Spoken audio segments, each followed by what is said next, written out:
Penetration ছিল না। হ্যাঁ, এবং ব্লেড মানে আমার কাছে ব্লেডের মতো মনে হচ্ছে একটা শার্প একটা কিছু ব্লেড টাইপের, এটা ছুরি না। যেভাবে স্ক্র্যাচ করা হয়েছে, যেভাবে পেরিনিয়ামে যদি না আমি শোনা উচিত যে যদি কেউ যদি মানে পেনিট্রেশনও করতে চায় তাহলে তো ওটা ছেঁড়া বেড়া হয়ে যাবে, ছেঁড়া বেড়া কিছু ছিল না।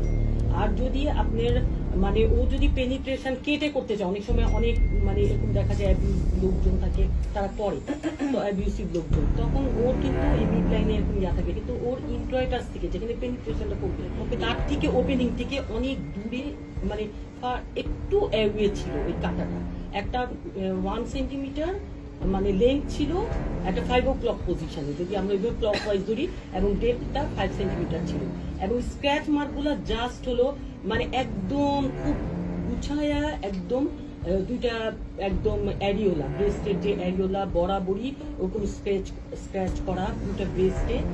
আর হলো যে আমি তো তখন মানে আমি কোনো ছেঁড়া বেড়া কিছু পাইনি, আমি জাস্ট না ম্যাডাম আমার মনে হচ্ছে কি এখানে না একটু মানে ইনভেস্টিগেশনটা ভালো হওয়া উচিত, শক্ত হওয়া উচিত। আসলে এখানে আসলে ঘটনাটা কি, কিন্তু ওর যে সমস্যাটা হচ্ছে মেইন হচ্ছে ওকে স্ট্র্যাঙ্গুলেশন করা হয়েছে, ওই জন্য ওর অক্সিজেন সাপ্লাই কমে গিয়ে ও কিন্তু অচেতন হয়ে গেছে। হ্যাঁ।